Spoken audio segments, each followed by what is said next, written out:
If paint drips onto the carpet while painting baseboards, act immediately to stop absorption and remove the paint before it sets. Start by removing excess wet paint with a clean, lint-free towel by gently blotting from the outside of the drip toward the center to avoid spreading. For water-based paint, dampen a second towel with warm water and mild dish soap and continue blotting until the bulk of the paint lifts.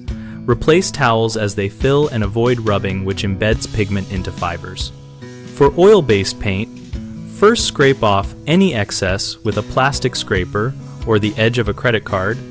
Then apply a small amount of mineral spirits to a cloth and dab the stain, testing an inconspicuous area first to check for color fastness.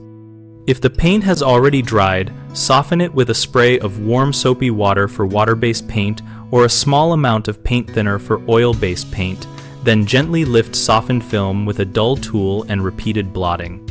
Use a carpet cleaner designed for the fiber type and follow manufacturer instructions, working from the outer edge to the center and rinsing with clean water to remove residues. Finally, after the stain is removed, press a dry towel or paper towels over the area and weigh it down until dry to restore pile and prevent a watermark. Common mistakes include waiting too long and letting paint cure on the fibers, which makes removal far harder, so act within minutes and not hours.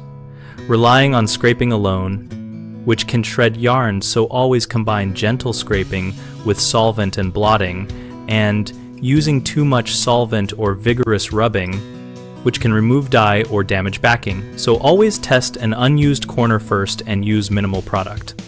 If the paint is oil-based and you are uncomfortable with solvents, call a professional cleaner rather than risk carpet damage. If repeated attempts do not lift the stain, consider targeted professional extraction to avoid oversaturating and shrinking the carpet. If the carpet pile looks crushed after treatment, lightly rake the fibers with your fingers or a soft brush while drying to help restore texture. We run BigHomeProjects.com, where we help homeowners find local contractors for jobs like baseboard painting and carpet repair, and contractors can find work in their area. We also host a discussion community on the site where users share tips, ask questions, and post before and after experiences.